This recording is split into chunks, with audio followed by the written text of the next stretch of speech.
Welcome to episode 10 of The Life of a TV Addict. I'm Sasha. Notorious FPG, under the weather, but here. Yeah, so you gotta excuse her voice. Excuse me, listeners. Can you believe it? We made it to episode 10. Commemorative episode, right? Oh, we should have had the things. But so we're about to have Easter week, so they're probably gonna cut back on our TV. So let's give it to these people. Yeah, we had some good finales though, at least, because two of our favorites, we had the finales. I got to give myself a little clap, pat on the back for Big Little Lies. Most of my picks were right on point. Big Little Lies, I would call it Big Little Disappointment this week.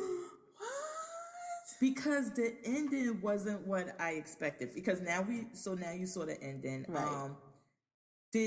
What did you get out of the ending? And I'm gonna tell you why I found it to be a disappointment. Okay. Well, I like that all the women kind of came together. They were all keeping each other secret.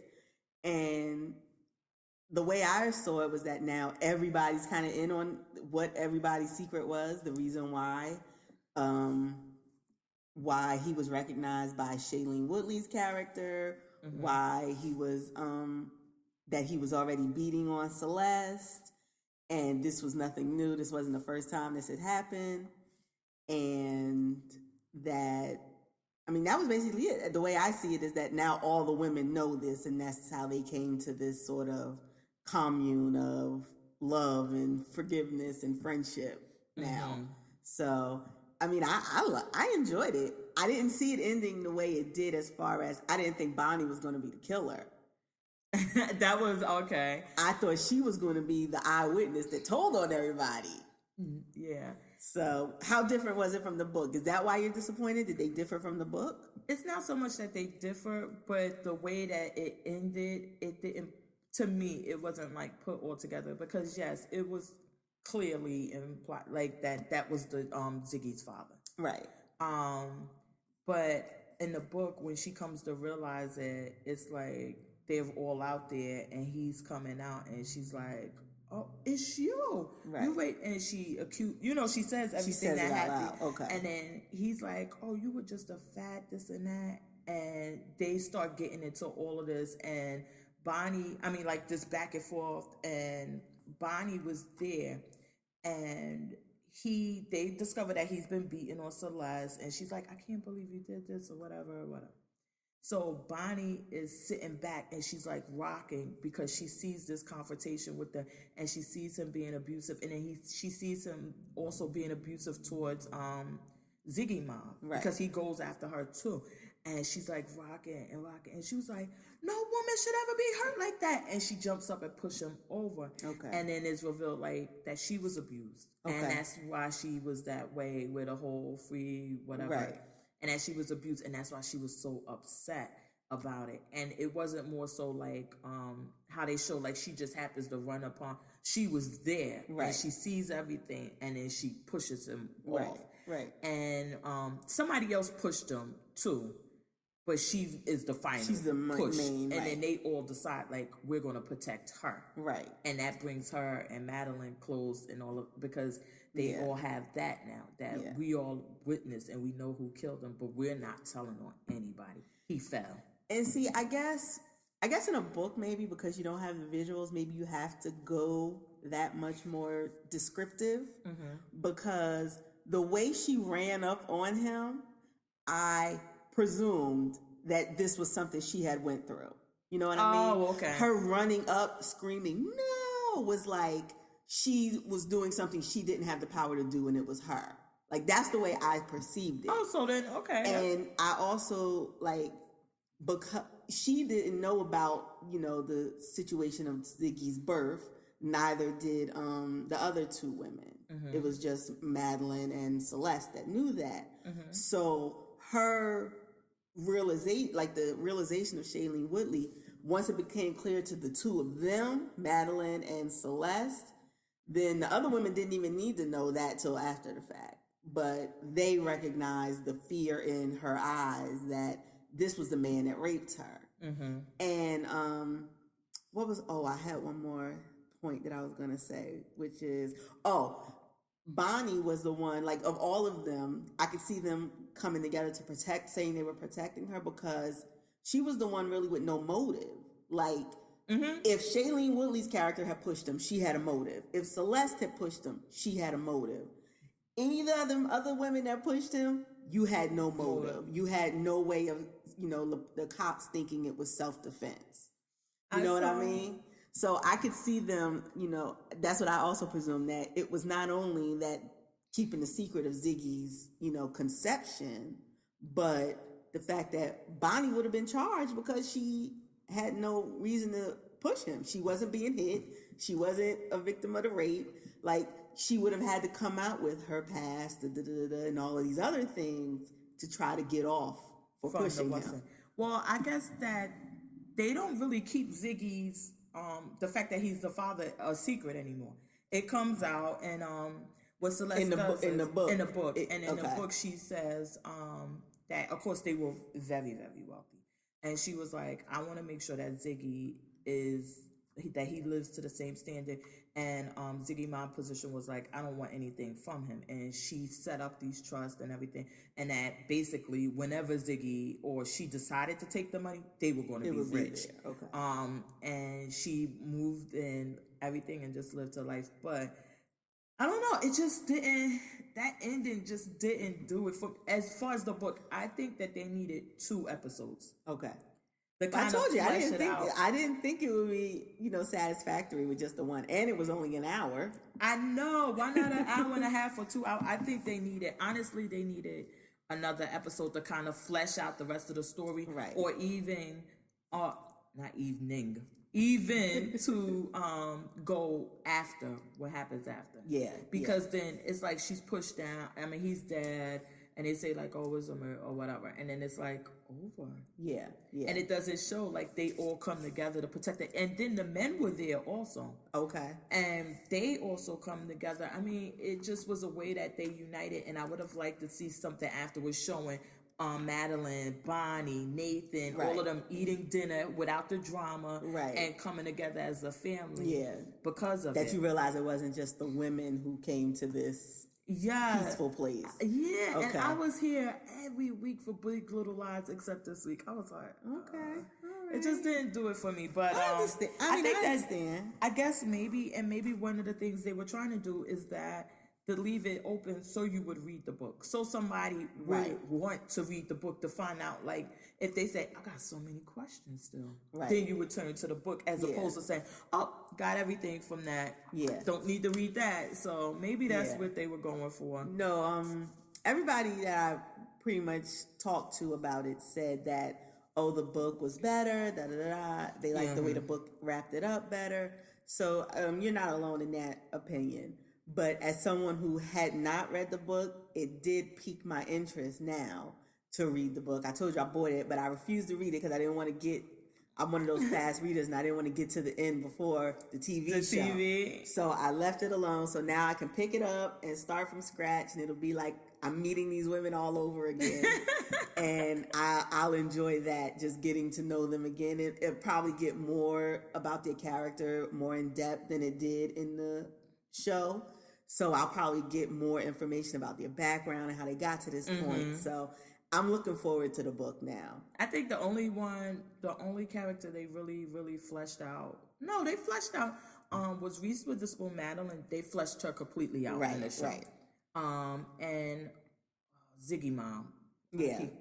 Cannot think of her name. But they really fleshed that out. Like, listen, this is why she is who she is. Yeah, the other 3 women, all of them, there's still some background that they could have explored or something that in the book probably goes into way more depth about them. And especially with Nicole Kidman character, like I said, and maybe that's why it left it in the beginning. It was kind of weird as whether or not she was participating into this, like how you saw, because in the book it was clear.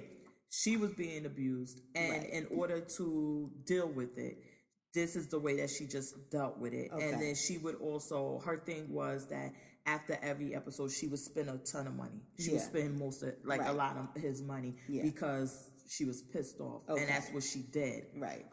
One time she donated, was it like $25,000 to some random ass charity after they had a fight, but that was her thing. And then the part where he gets, I love that part in the show, when he finds out about the apartment, because how nonchalantly he gives her the phone saying, "Oh, she just wants to know if you're gonna be there Monday." My heart jumped into my throat, and I was just, it was one of those things when, you know, when you're a little kid and you know, like, the whipping's coming, I was just like, ooh, you gonna get it. Oh my God, because I mean, like you said, he was so, I mean, Alexander Skarsgård, I have to give it to you. You played this man.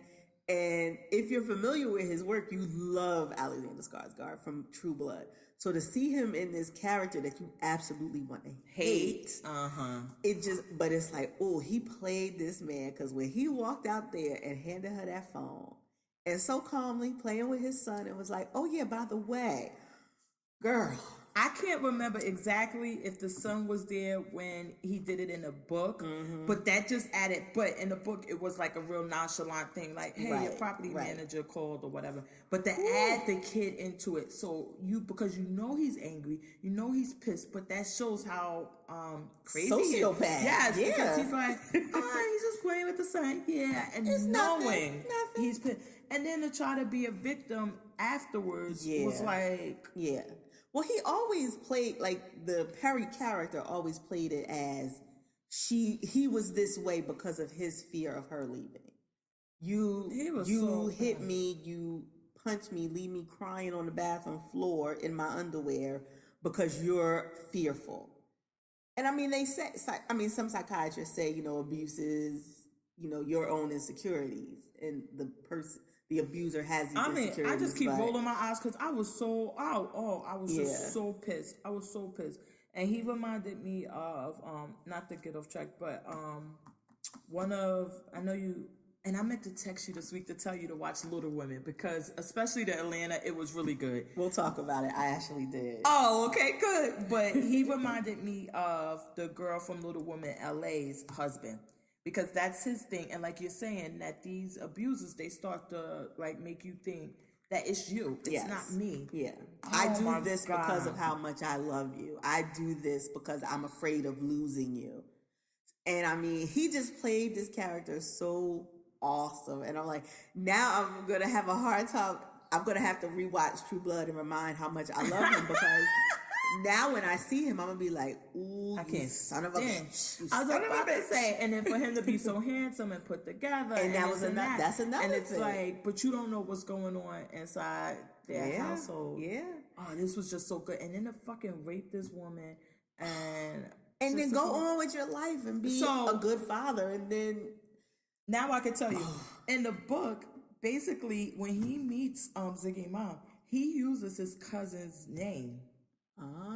So that's how, okay. When Madeline goes to research it, she finds the guy and she shows Nicole Kidman, Celeste, and she's like, oh my God, that's his cousin. Right. Yes, that's why I said when she was sitting in the back looking like, is she going to pick him? Is she going to pick him? That worry that was over her face. But I thought because they were going to stay true to the book and it be his cousin. Right. And she's like, oh, thank God. But and so in the book he uses his cousin name, and they show her the picture, and they like, you know, Celeste is basically like, listen, if he did it, we're gonna have to handle whatever. They showed up, and she like, it's just not him. Right. She was like, but that's the name he gave me. And when he left, she read something on his business card, or it was something in his papers that she saw where he lived. Okay. And that's why she moves there. Okay. To go confront him about the you know, so maybe they left these little nuggets for people who had read the book, or people who had read the book. It was kind of like a wink wink, you know, nod to, like, if you read the book, then you'll see this look on Celeste's face and you'll assume, you know what I mean? But I thought like an inside story, like, you know, Walking Dead does that sometimes to the readers who have the comics. It's like, hey, if you read the comics, you know what might be coming. So maybe they did that for you guys. Like they were fucking with me though, because you didn't take it as a wink nod. No, because she had the look. So I'm like, oh yeah, I already know. But then it's this fucking interior designer, decorator, or whatever who's gay. Right. I'm like, fuck them. I was just so okay. I was in my emotions on HBO. It's okay. It was one of those series where you were all in and you have a very strong opinion about it. And I'm here for them to do her other books now because I'm interested. Like you said, the one with the husband. The Husband's Secret. I'm interested now. I would like to see them do these other books. I love the way that she tells stories. The one thing I have to really say about Big Little Lies, it started the conversation about a lot of things. Step parenting. Right. When is it going too far? Mm-hmm. The abuse is, as far as, well, everybody knows, and everybody's going to say, well, abuse is never okay. They even put these things up on the show to say abuse is never okay, and someone saying you're okay. But just like you had the opinion, like, she's a willing participant in this and that she's enjoying it. Like, it started that conversation also. Like, you know, where is does that it? Yes. And I mean, I really because I mean, if you look at it in comparison, this could have actually been a TV show that was like it could have been week, and I would have been here for it. And if you look at it in comparison to another one of our favorites, Billions, I had the same. I mean, not to jump over to the topic, but I had the same discussion with a fellow Billions watcher this week because I wonder in Chuck and his wife breaking up, who was the initiator of the BDSM lifestyle? Mm-hmm. I wonder, was it, they were both into it, or did one suggest it and it was like, okay, I love you, you're my husband, you're my wife, I'll deal with this for you. So if you had to pick, who do you think would be the initiator based on the characters? The wife. I would think Chuck. Really? I do. Because it seemed like she does whatever Chuck, it seemed like she does whatever Chuck wants and what she think is in his best interest. Even though she's such a powerful woman, even though she makes a ton of money, even though she has all of that going for her, she still wants to satisfy him and make him happy. Okay. So I could see him coming along, and that was we need to go straight into Billions talk then, because the reason I guess I could see it because she had the vanilla sex this week with the guy. And I was like, he's not an astronaut. Well, he runs he does the training for astronauts for NASA. That's how they met. Mm-hmm. He wanted her to evaluate the female that was going to go up into space, and that's how they met. But I was like, she had vanilla sex with him? Like, really? So I can see what you're saying with maybe Chuck was the one who needed it. The only reason I don't know if it's him is because the way I understand BDSM, not that I participate, but oh my God, that was like a wink. That's my disclaimer. But it's your alter. It's who you wish you could be. Mm-hmm. I don't see Chuck as wishing he could be subservient. I don't see him wishing someone would, burn him and then put out the burn with pee. I don't see him because he's controlled by, his dad comes in and he has the AG and he has all these other people who are, he has the answer to, kind of, even though he's the head of that office. Mm-hmm. That's why I could see him being I don't know why he's the subordinate in the relationship, but I don't know. Because that's the only thing, that if it was what they wish they could be, I can't see the wife. She's already dominant in her career. Right. She's already that outside of the home. So why, she's that's wishing true. That she could still be. That's true. She's already that. And he's basically at work, he's dominant. But in every other aspect of his life, he's controlled. Not. Right. Yeah, so. True. I don't know. It's interesting. But like I said, it makes me think I really wonder now which one of them, because maybe she needs to dominate in every aspect, including her personal life. And then, like you said, maybe he needs to be told what to do in, the bedroom because he makes these other roles outside. Yeah. So I'd be interested to see if they're going to explore as we, they get away from each other, and maybe if they, well, now it seems like because of the governorship possibly running, mm-hmm. he's going to try to, reconcile, because his father told him you can't be a divorcing governor or single. Mm-hmm. Which, hey, we got Cuomo. We know that's not true. They not married. Wait, Cuomo's the governor in New York. New York. Yeah, and I don't think him and Sandra Lee are married. I don't think so. But anyway, it'll be interesting to see if they reconcile and how they keep going with this family life, because she seems to be not ready for a relationship, but she doesn't want to get back with her husband. Yeah, well, I don't know. I don't know. Yeah. What else did you think about what happened on Billions this week? I just don't think that she's going to... See, that's the thing. I think she would come back to him if he wanted it and if he needed it. However, I could see her being pissed at being used. Right, definitely. Well, she was pissed at him using the son for the photo op when he's not even certain he wants to run, but you're taking these photos with you and your son playing soccer and all of that. So I think he just needs to admit that he's going to run for governor so everybody around him can prepare and be ready. Yeah. One thing that bothers me on the show, Axe's attorney, he had the beard and the facial hair, and then 1 week it just went away. And now he looks like a freaking Pillsbury Doughboy or something. And I'm like, I just can't take this guy seriously. What about Axe's chef using his house to get a blowy? And oh my God. I was like, I don't know if I could ever be this rich and not know that my chef is sneaking into my house, getting a blowy by the pool. And then I'm like, did he lie to this girl, or did he tell her that this was his house? Because she's like, let's see the rest of the house. And he's like, no, we're not going inside. Now, you only need to see that. I would like to see, more importantly, the relationship between Axe and his wife. Yeah. Where is this going to go? Is she going to actually be successful out on her own, or? Yeah. Well, we see how she was pissed. She'd been pissed with him for the last couple episodes. Yeah, I know. And he finally went back to her and talked to her and got her opinion on this whole town situation that he got himself into. And he took her advice at the end, which was, we ain't got to worry about them. When it was us on that side, nobody worried about us, foreclosing on our homes and doing all of this stuff. So we'll do it. And then she cracked me up. She said, we'll go in with a couple of charter schools and some other stuff, and we'll make it a tax write-off. I said, this bitch, she good. And that's what, are these people Indian? What are they? Who? The people that they got they bought all that land from because they thought the casinos were going to come.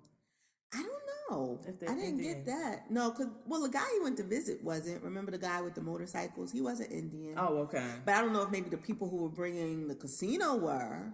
Maybe that was it, but I don't know. And I mean, apparently they're going to trace this back to Axe's dad, because Chuck's dad, because Axe's man on, his FBI man is on the case, and he's like, okay, we know who made the call, but now we don't know who got him, Jack Foley, to make the call, not to put the casino in this town. So they still on the case. They're going, when they find out it was Chuck's father. Yes, Axe going to unleash on his ass. I can't wait. Yeah. Oh my God. All right, so Billions, we keep it on the must-watch list. I just need to, what starts to get to me with these shows? It must be me, the anxiety. I can't wait. I be like, oh my God, I gotta wait till next week. You're absolutely right. You're absolutely right. Because sometimes I want to just not watch and then just be able to binge. Because binging has kind of ruined me for that. Because it's like, you mean we gotta wait 7 days? Exactly. I'm like, okay, when is the next episode coming on? And I've been binging really this week. I've been on that. Or I was trying to watch movies because I was like, I can't fucking take it. But I guess so we could get to our last week, our favorite. And you know what happened? I watched the episode and then I listened to our podcast from last week. I'm like, boy, were we wrong. Of American Crime. Okay. So we thought last week, I thought Isaac was the one that was raping the girls, and he called the boy Teo. But apparently that wasn't him. I'm blanking here. I'm trying to remember. This is the problem with us watching everything. I'm trying to remember if I even watched from last week now. If I even watched American Crime. I'm totally blanking if I watched it. When he kills the guy. So Lewis kills the oh no, I didn't watch this episode at all. Oh my God, how could you not watch this episode? I told you I'm struggling. I'm barely alive right now. Oh my God. But that's why I'm sitting here like, did I? I don't even remember, and I must not have. Oh my God, we should have recorded Tuesday then after we watched the show. Oh my gosh, I'm upset with myself that I didn't see this now. Because on American Crime, that remember we thought that the two overseers, that one was Theo and one was Isaac. Right. Come to find out, I don't know what the fuck happened or what happened, whatever. That Theo is actually dead, and the guy is Isaac. Oh, okay. So we don't know who this other man is, where he came from, or if he's even. I don't know. So then he goes. Lewis goes find out what happened or whatever, and then he meets up with the white guy. One of your things about the white guy actually came out, but he meets up with the white guy. Ooh, he tell tells me him now. I need to know that he's gay. No, absolutely not. He's got a rich family that's been looking for him. No, he calls it. What happened is that he actually he wants to leave the farm, and they tell him, okay, you can leave, but you owe us $300 or something. Okay. So he calls his brother, and he's like, hey, I owed him $300 something. I need money so I could get out of here. And he like, but I thought you had a job. I thought you were doing okay. He like, yeah, but I owe him money. I really need to get out of here. And the brother's like, no, you know what? Lose my number. Don't call me, whatever. So then, because he was beat up and everything, they call on the doctor, and the doctor comes see him. So they like, oh, now you got to pay for the doctor. And then he's like, give him some pills. And he's like, I don't want any pills. Please don't give me the pills. And he like, give him the pills. And he was like, how much are the pills? And then you're like, now you got to pay for the pills too. So he goes to who we thought was Theo and saying, can you please take the pills? Take them. Don't leave them with me. And of course he doesn't. He leaves them with the pills. So Lewis goes to the white guy, and he like, why are you here? Don't you have a family? Leave. Don't stay here or whatever. And that's when he tried to call him, but they like, no. Okay. So he goes back to him, and he tells him, call Isaac for me. And he calls him, and Lewis meets Isaac out in the water and kills him. Hey. And he says like, yeah. And the boy tells him, he was like, your son was already dead. I didn't do anything to him or whatever. But he shoots him in the water and tells his wife, I'm coming home. And she like, and you gonna bring Theo? And he like, yeah, no Theo, but I'm coming home now. Okay. I did what I set out to do. What happened with the white boy though, Lewis kills the Isaac. Right. Who was the other guy, not the one that raping the girl. So he kills him out in the water and leaves him out in the water.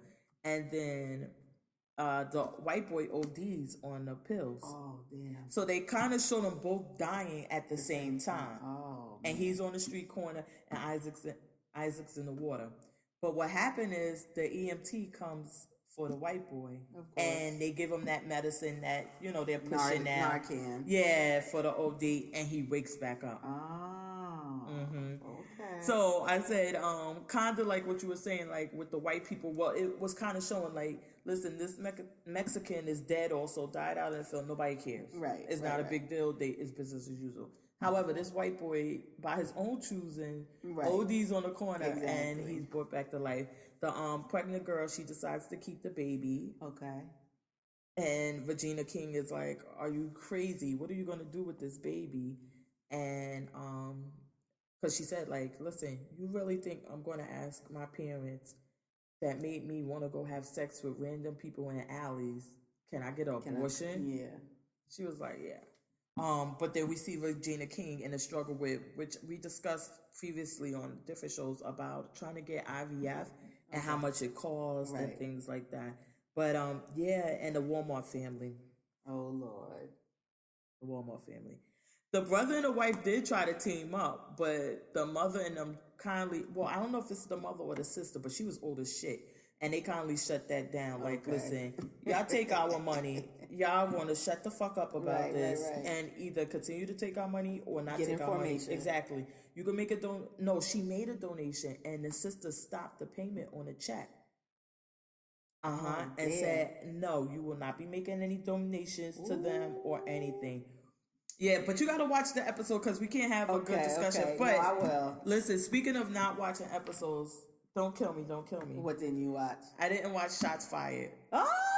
I actually had it playing, but I never got through the show. Oh, man. So I'm like a week behind on Okay, Shots I won't ruin Fired. it for you then, but it was good. It was a good episode. So then next week, I promise, listeners, we're going to double up on Shots Fired. We'll both be ready for Shots Fired and American Crime. I just feel so bad, but I'm trying to binge because this makes me so anxious. Not seeing the shows. I know. Well, let's talk about our other favorite that I know we both watched. What? Walking Dead. Oh, The Walking Dead. Oh. No, I thought it was going to be Feud. Wait, isn't it? This is so funny. Feud, I was like, oh my God, this boring shit. I don't want no parts of it. What is she thinking about, these old ladies? And now every Monday morning, I make sure I watch Feud. I'm like, I got to see what happened. And the app was acting real funny for me. I didn't get to finish the episode. You must see this. So I got up to they called Joan to give the Best Director award. So I didn't see the shade. But did you see what she did? When she went to each actress nominated, I saw let everything. me accept your award. I saw everything on the episode up until that. But she's a BITHC in the words of Mama. Oh my God. And then when they were putting this powder on her head, I'm like, what is that how they used to dye people hair? No, she made them put gray shit in her hair so she could look super old. And she said I'm the opposite of an Oscar. She was gray. She was silver. Yo, Joan Crawford, she's definitely going to get nominated for this award because she's playing the shit out of this character. Absolutely. Because I think even our girl Yvette Nicole Brown was saying, she was like, I've seen Mommy Dearest. I know Joan Crawford was a bitch, but this is showing on a whole nother level of how her bitch is set up. Yes. Going to every freaking when she called and I can't think of her name, but she's in every Ryan Murphy one. She played the lawyer in O.J. Simpson. What did she do on Feud? So she was the actress that Joan Crawford called that lived in New York. And she was telling her about not coming. She literally talked her into not coming. And that's what the guy said. You really gonna let her go? Yeah, but and the way she did it was like, what kind of gown are you gonna? Oh, you haven't even picked out a gown, and you're doing this next week. Well, what is your diet like? What are you eating? I was like, yo, she is, and the girl is, and you could see her just go from this high of, oh my God, to the low of, I can't believe Joan Crawford is just telling me not to go to the Oscars. It was just so on another level of horrible. I couldn't believe her. Yeah, we're sorry about that. Like I said, we don't have an engineer this week, so we've had some technical difficulties. But we were talking about Feud, and when Joan Crawford went to go convince everybody not to show up. Yeah. So when she called the girl, and then her boyfriend was like, really? You gonna let her talk you out of going to get your Oscar? Which was crazy. And then she actually flew to New York to see the other one and tell her, like, yeah, don't waste it. Yeah.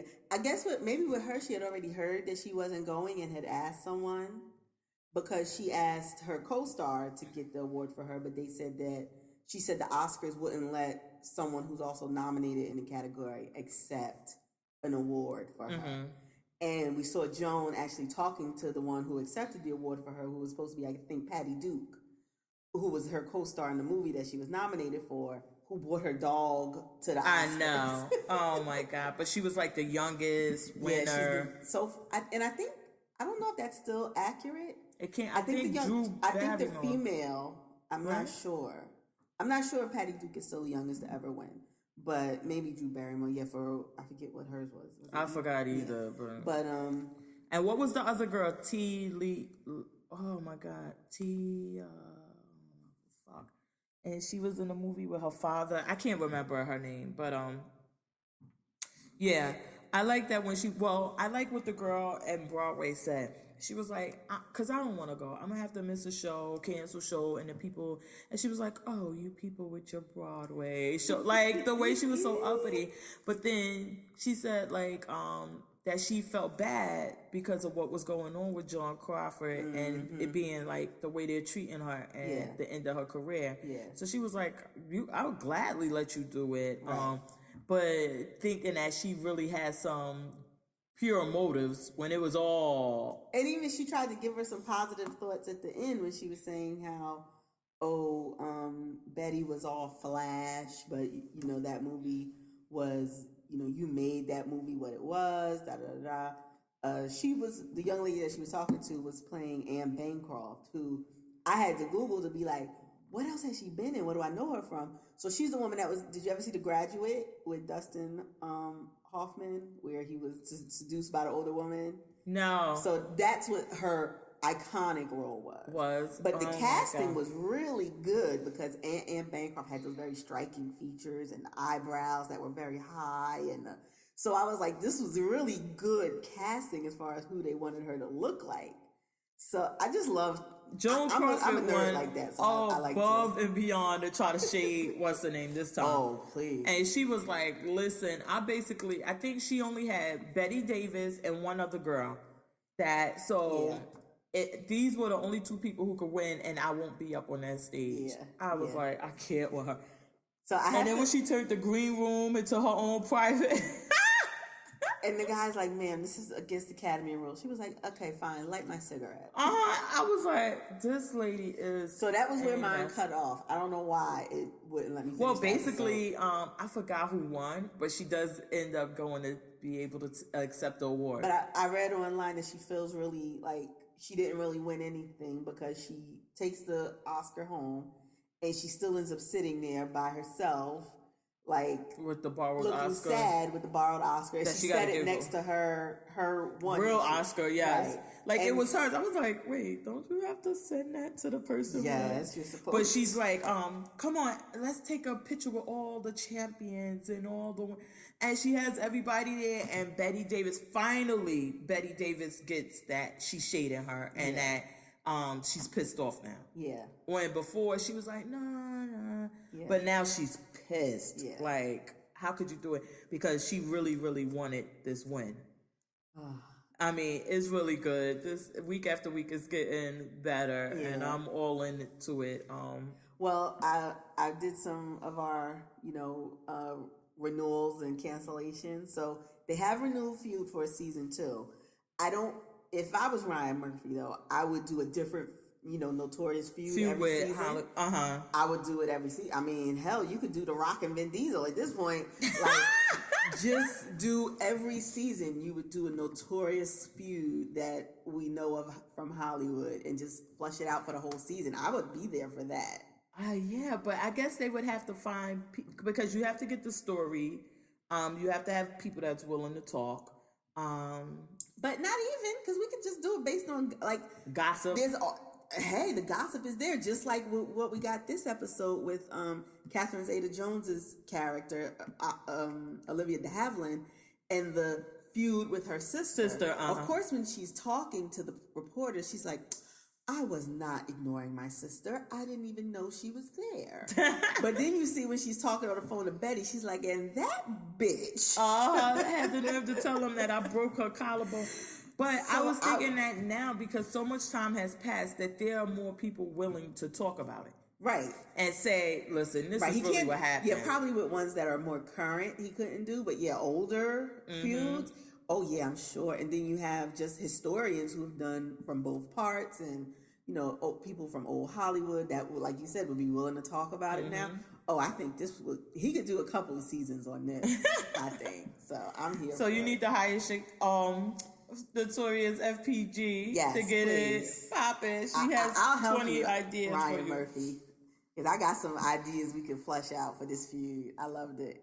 So I guess we need to get into The Walking Dead because that's the the finale that we had this week. How did you feel about Well, we knew Walking? Sasha was leaving, so Yeah, we knew. we knew she's going. I watched Talking Dead too. I don't know if you did, but it was really good. And she was on, and it was really sad. Like I felt bad for her because my mom made a good point. Like a lot of these characters, these actors, we met on The Walking Dead. Mhm. Like I can't think of nothing she's ever been in where I'm like, oh yeah, that's Sasha Sneaker Green. Was she in anything else? I don't even know. I didn't even look up her IMDb page, but this is what you know where she cut her teeth at, where you got to know her. And it's a few people like that, because even Norman Reedus, you've seen him in things that were maybe a little low budget. Yeah. But this is where he became that pivotal character. What I always say when I see, I'm like, I know this guy from somewhere. And then when it turned out that like a lot of the actors are from Britain or wherever they're from, the UK, and I'm like, do I really know him? I think I know him, because you never see him in a big role where you can identify and say, oh, that's it. But now he's just Dal. You're Dal. Because even Andrew Lincoln, like, most people don't even realize that's the guy from Love Actually holding the signs. Really? Girl. You didn't know? No. Yes. So, but until you, like, that's one of the only things you can actually think of that, oh yeah, he was the one that was in love with whatchamacallit's wife in Love Actually. Okay. But you none of these characters, so this is going to be her kind of, like, to have The Walking Dead, one of the biggest shows, be your breakout role. And then you go on to bigger and better things. So what is she doing now? She's going on to, they're doing a Star Trek series. And she's going to be the second to the captain.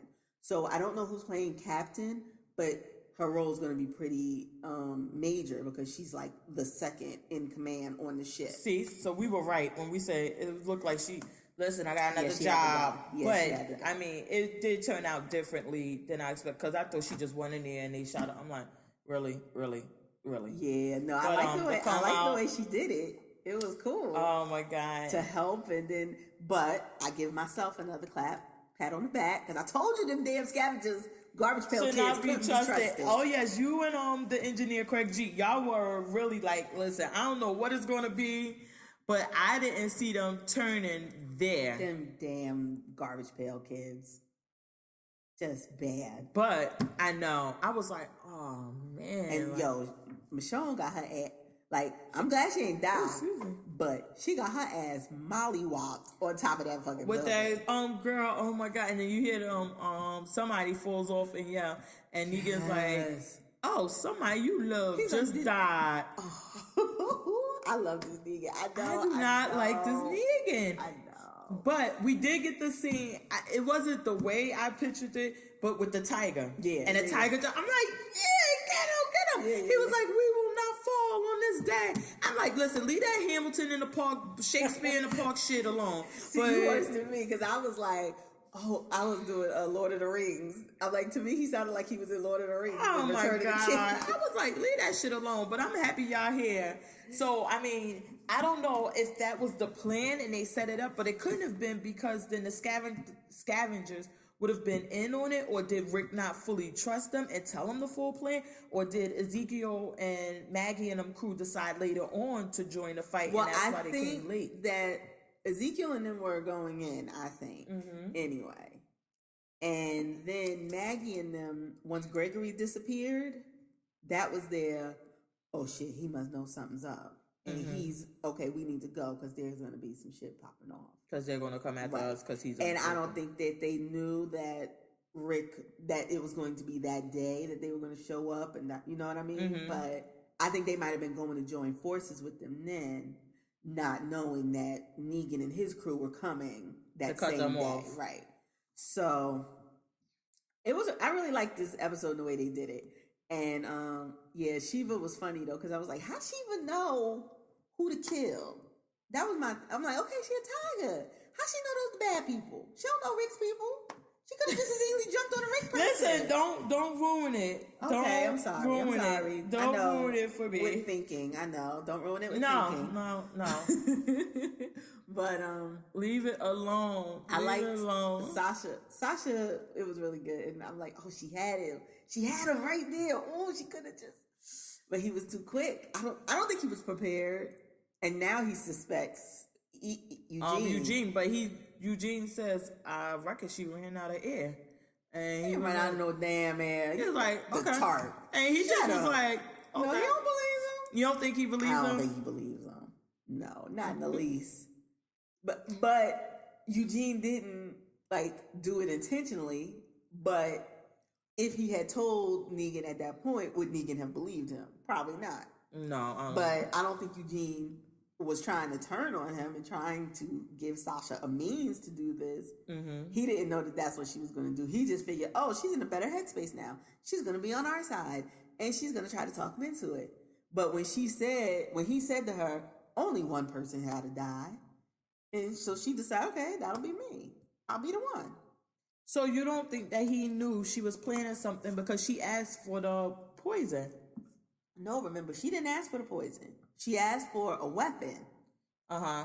And she asked for a weapon to kill herself. Mm-hmm. He gave her poison as a means to kill herself. Mm-hmm. When they're walking down the hall and it's the two of them, and he says to her, so you've decided not to do that other thing? And she says, no, I'm not gonna. I'm in a better place now. Hopefully you'll be in a better place soon too. So she... Yeah, better place than. I thought that, so then maybe I took it a different way. I took it that maybe he wasn't clear on her coming out as a walker. Right. But, yeah. But I mean, yeah, but I don't know. But no, from the way I took it, she wouldn't be used as a bargaining, because the whole thing, Negan was going to go and say, look, Rick, I got Sasha.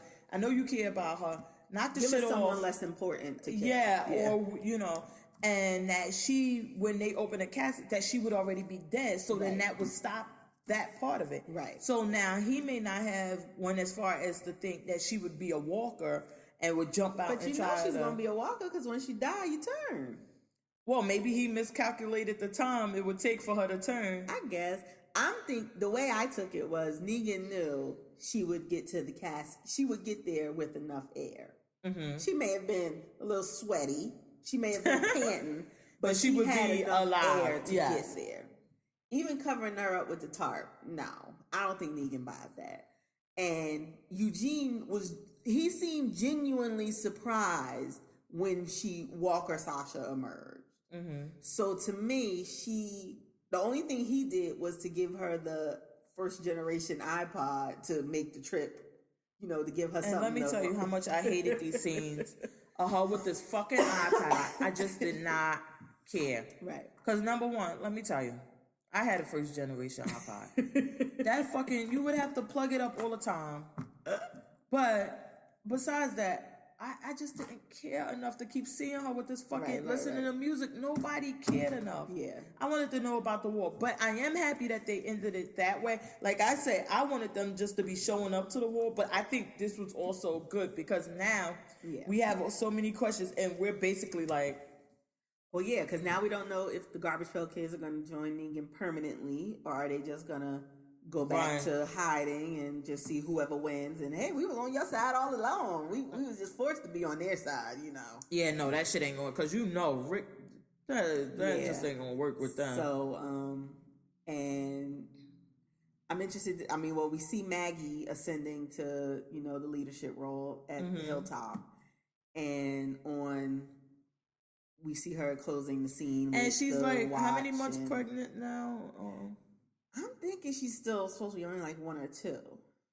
How long she gonna be 1 or 2 months pregnant? Well, we'll see how long with this break, it can't be a whole lot of time going. Yeah, it's like, I'm like, damn, what the fuck? But think about it. It couldn't have been that long that they were from killing Glenn to her going to them hiding at Hilltop. Mm-hmm. I wouldn't say it was more than 2 months, 2 months. So she had just found out she was pregnant. So she should be at least 3 to 4 months now. I'm sorry. Yes. Because number one, the fact that she just found out that she was pregnant, she would have to be well over a month or so. She would have to be damn near 2 months to to get to that point, because you gotta miss a period, you gotta have a reason to believe. Then they gotta go make this trip all the way to the fucking hilltop, get pregnancy, do all of this. Okay. And you still fucking 1 month pregnant? No. Okay. That bitch. Either she cheated on Glenn. Stop it. Stop it. Sacrilege. Or she wasn't named. And I like what she said, he said, when did you make the decision to join us? And he was like, he made the decision. Yeah. And she goes to the Y. I'm like, oh, Maggie. Yeah. But that's gonna be good. I love the fight scene, of course. Then we see Negan go back and he's like, get ready for war. We're going to war. Yeah. But he still has all of these fucking people. Yeah, he's got a lot of people. So, I mean, we know Rick's going to have the women, and Rick's going to have the kingdom and Hilltop. But everybody at Hilltop ain't, commando ready. So, and then wait, did the leader of the scavengers, did she get away? Yeah, they ran away. Okay. They showed them throwing the smoke bombs and running out. So that's what I'm saying. We don't know where they're going to end up. Are they going to go and be on Negan's side? Like go find Negan and try to join up with them, or just hide out until it's all over? Wait till and then just worry about fighting later. So Talking Dead had Jeffrey D. Morgan, Negan, Scott Gimple, the executive producer, and Sasha, Norman Reedus, and as a surprise guest, Abraham came out to surprise Sasha. Oh, so Jeffrey D. Morgan, though, this is for no spoilers, but for our Walking Dead comic book readers, you'll infer a little bit from this. He's sitting there with the longest Santa Claus beard I've ever seen. So if you've read in the comic books, you may know what they may be filming now, or we can assume what they may be filming now. But he has this real long. So wait, beard. You gotta. Listen, y'all people either read the fucking comics or don't. No, we can't spoil it for because people. You know why? I read these comics so long ago that I forget a lot. And then I have to go back and read the comics and everything. So I guess you want me to read the comics. Because what I'm thinking is... At least the last one. Reread the last... Oh, it's the recent one. It's still recent where he... Yeah. Oh, okay. If you're current with the comics, you'll know what I'm inferring that may be happening to him, but I'm just giving you a little clue. Because is it where they... Shut up! No. I'm going to just whisper to you, and you can tell me if I'm on the right track or not. I'm just saying, he has a long, possibly Vietnam vet hostage beard. Yeah, that's what I was thinking. Like, okay, that he. So we don't know, but then so it was very nice. Sonequa had a nice send off, and Abraham, like they made it seem like he was filming her a video, and they were like, "Oh, we're having technical difficulty," and she's like, "Oh, that's okay." And then he comes out from the back with flowers. Oh my god! And she was like, "Oh my god!" And she starts crying, and Norman was like, "I mean, she had a baby, and she was bringing a baby on set, and da da da. Like, we are a family." And she was saying the same thing, and they were saying how it's so hard when someone dies, because you become like a family. Especially when it's somebody who's been there that long. Exactly. Because she's season 2, 3? Yeah, they've been there. Yeah. She came on with Tyrese and them, right? Yeah, with the prison. They've been there since the prison. So. But yeah, this week, the episode, I was like, yay! Look at that. It was really, really, really, really, really, really, really, really, really. And I think we'll get some good.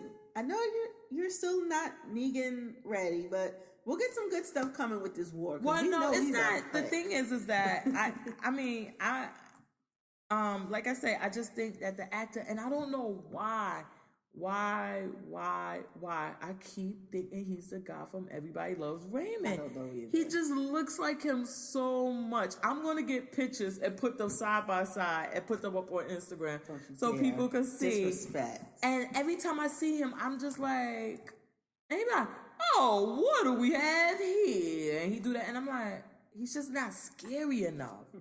I mean, literally, when I read the comics when Negan came around, like, I would be looking behind my back. I was right. Oh shit! And now it's just like, womp. Like, if he comes, is he gonna bring lasagna from Marie? What? Like, I don't know. I'm just not. What's the name? Okay. But yeah, so I can't wait. Walking Dead won't return until October. So you get Fear the Walking Dead, which I don't watch. Meh. I do it when there's nothing else on, but it's not must see. Yeah, Walking Dead is the show, so oh man. Yeah. Let's see. What else did you watch this week? I wish I wrote down a list. I had some down. You know, we got We can go to our reality if you. I was about to say I had Housewives. I watched The Little Women. And I was good. I watched Little Women. Which one's Atlanta? Atlanta was on now, and what's the LA. other one that's on? LA. Atlanta, LA. Mm-hmm. Okay, because that's the one from Dancing with the Stars. Yes. Okay, so I watched most of that episode. I feel so bad. It's just so hard to watch them sometimes. Why? I don't know, because I just want to. What? Explain it to me, because my friend, she said, it's just the visual. She's like, I cannot be watching these, and she calls them the N word, which now we all know is offensive. And this is what I'm trying not to do. And I'm like, I don't know. To me, once you get past, I guess like the first couple of seasons of Little Women LA is like, what would you call that? How Real Housewives of OC was the original. Yeah. So Little Women LA was the original. Then it came Little Women New York, and then from Little Women New York, we got Little Women Atlanta and Little Women Dallas. Okay. So Little Women LA was on for a while, and like the first few seasons, and they still do go into it somewhat. It was all about their struggles of being little women and what they do and how they live and things like that. But these chicks got regular. I swear, if you like Real Housewives, you would like these shows. Well, that's what bugged me out. Like I told my mom, I was like, the only one who's married to another little person is that one from Dancing with the Stars. Mm-hmm. All the other women are married to regular sized men. Mm-hmm. And like, I was a little thrown back when the one who had, well, no, she had Christy twins. is married to a little person. And he's like 300 or something pounds, so they're having problems. Yeah. What? And he's a little person. Wait, who's Christy? Which one was that? She probably, I don't think she was on this episode. She had to have surgery done on her neck. Okay. And her issue now, she married this guy that was dating one of the other women. And she married him, and he was heavy when she married him. But he's since got to like 300 or something pounds. He's a little person. Yes. Yes. God forgive me. I'm sorry. Well, I mean, I'm going to hell in a handbasket. He's big. But he's like 300 pounds. And she's like, you have to do something. Oh, my. Yeah, he's humongous. Okay, yeah, so there was nothing like that on this episode. Because the one I watched was with the one from Dancing with the Stars and the one who apparently tried to call her manager and get Brianna manager. So what happened with that was while it was so important, because on that episode, if you just watch that episode alone, you're like, bitch, why are you making a big deal out of this? What happened was last season, the one with the 300-pound husband, little husband, she approached Brianna's, the one with the black hair that they're talking about now. She approached her publicist and asked if she could represent her. Okay. And Brianna went off about it. Her and her husband oh my God, how could you do that? Why are you messing with her? And then they fired the publicist. She didn't even approach her while they were working. She fired her. And she's like, hey, I loved what you were doing with her. Can you do it with me? So they were like all against her for doing that. But then this season, you turn around and do the same exact thing that you were so appalled by. Yeah. Which I'm like, I don't know. And then she said, one of the other things when Tara on Dancing with Stars. Okay. Yeah, when she got that, Brianna made a point to say like, well, I was offered that a season ago. Oh. And so she's like, well, if you were offered it a season ago and I'm on it now, why are you looking for my manager? Apparently yours would be great. Better. Yeah, they got it before me. So I think, I guess that when you looked at, and then of course Tara is the, she would kind of be like, the Andy Cohen of it. Like she's one of them. She's like the person who really put it together and got it out there. So of course she knows that it needs to be drama. And I think a lot of times she makes things bigger than what they are for that purpose because she knows we need something to keep us coming back. Right. And I mean, she went on and on and on about it when it was clear. Everybody says she did it. Your manager says she did it. Right. All right, move on. Yeah. But, some of the issues with them on LA. Oh my God. Yeah, because then the other thing with the one who had the twins, Elena, I love her. My only thing is when she was talking to the women, she was so upset because she found out one of her children does have the syndrome of being a little person. Mm-hmm. And she was like, "Oh, I feel so bad." And even the other lady said, "But you knew this was a possibility. So why are you feeling bad?" And I was with her. I'm like, I don't understand what you're feeling bad about when, as a little person, having a child, you know that there's a 50-50 chance that you're going to be giving this child the same syndrome, right? Well, I guess it was so 50-50 here because she had a set of twins, and one has it and one doesn't. Right. So it was like, literally, it's supposed, like, if you have a baby, you're like, hey, it may be. And then if you have that one baby and that one baby has it, you're like, we got to deal with it. But you literally have a set of twins and one doesn't have it and one has it. And I love what she said. And what if he meets a girl? And she's like, no, but I want your taller brother.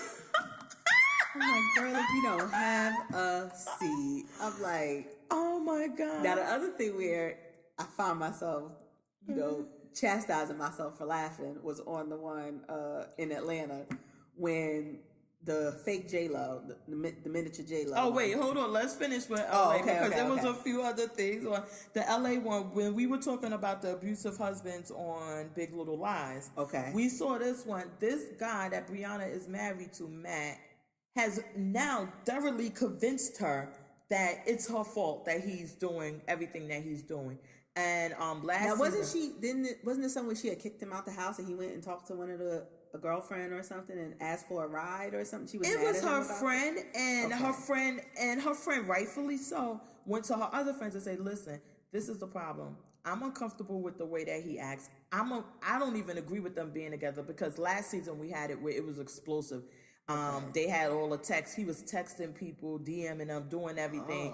And he's like, I'm sick. That's why I'm sick.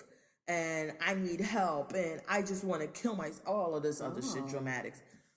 And he said he's like a sex addict or something? Yes, that's what he tried to say. He was a sex addict. And she forgave him, of course, and brought him back. And so everybody like, whatever.